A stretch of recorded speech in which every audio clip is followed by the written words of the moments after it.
नमस्कार, मैं ओमशील और आप देख रहे हैं YBN बिहार झारखंड। एनडीए में सीट बंटवारे को लेकर घमासान मचा हुआ है। ऐसे में भारतीय जनता पार्टी अपने कई सिटिंग विधायकों का टिकट काटने जा रही है, जिससे कि बीजेपी में खलबली मची हुई है। खलबली इस बात की कि आखिर कौन से वो नेता हैं, कौन से वो विधायक हैं जिनका टिकट कटने वाला है।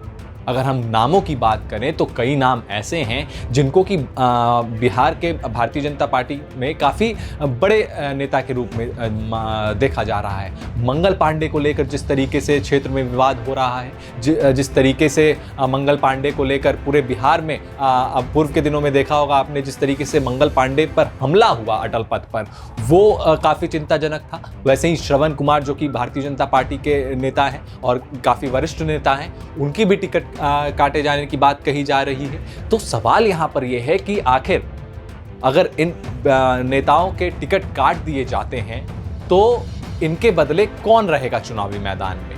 आखिर बीजेपी का जो जमीन है उसको कौन संभालेगा? तो इसका जवाब यह है कि भारतीय जनता पार्टी एक बार फिर से मन बना चुकी है।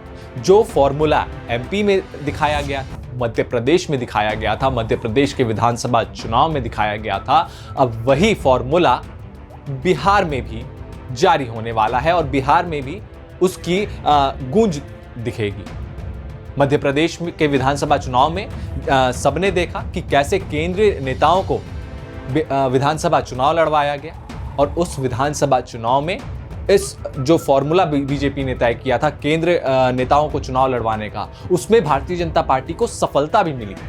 जिस तरीके से मध्य प्रदेश में चाहे वो नरेंद्र सिंह तोमर हो, प्रहलाद सिंह पटेल हो, फग्गन सिंह हो, और इस तरीके के कैलाश विजयवर्गीय को भी उतारा गया था विधानसभा चुनाव में, और इसकी सफलता कहीं ना कहीं भारतीय जनता पार्टी को मिली।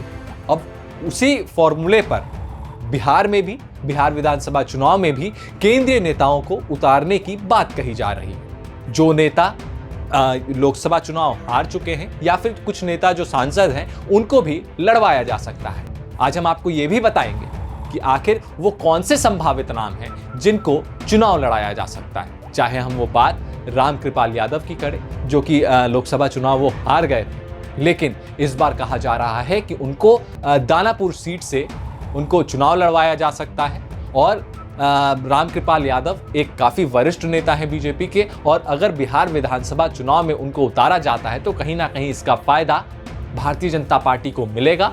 और वहीं अगर हम दूसरे नाम की बात करें तो राजीव प्रताप रूडी, जो कि लगातार बिहार चुनाव को लेकर लगातार एक्टिव हैं, एक्टिव पॉलिटिक्स में हैं और तमाम वो बयान दे रहे हैं, चाहे वो प्रशांत किशोर पर दे रहे हों या फिर राष्ट्रीय जनता दल पर दे रहे हों। अब कहा यह जा रहा है कि राजीव प्रताप रूडी को छपरा के किसी सीट से लड़ाया जा सकता है।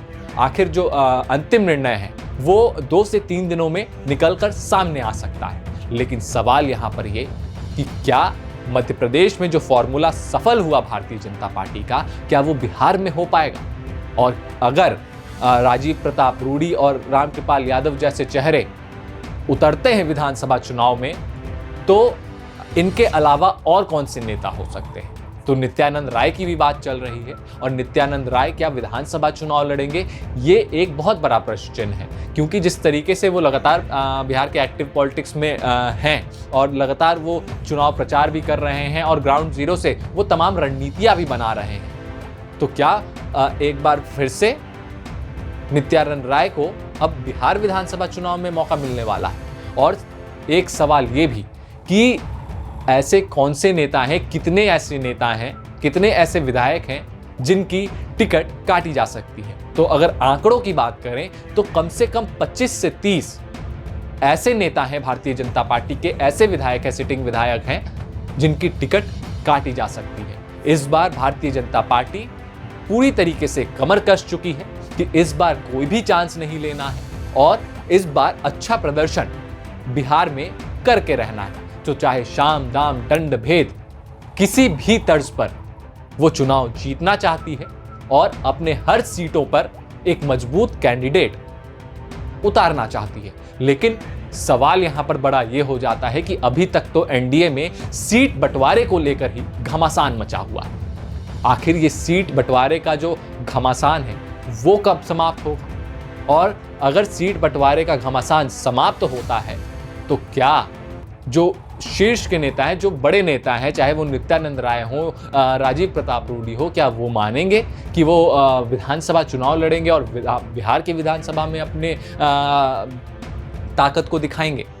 ये एक बहुत बड़ा सवाल है, क्योंकि अगर राजीव प्रताप रूडी की ही हम बात कर रहे हैं तो वो अक्सर केंद्र की राजनीति में ही हमेशा से रहे हैं और रामकृपाल यादव सांसद भी रहे हैं।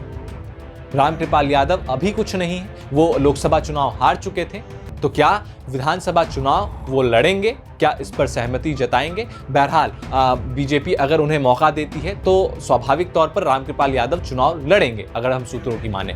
और कहा यह भी जा रहा है कि जिन नेताओं का टिकट काटा जाएगा उनको उनसे हटकर एक मजबूत प्रत्याशियों को साधने की कोशिश है।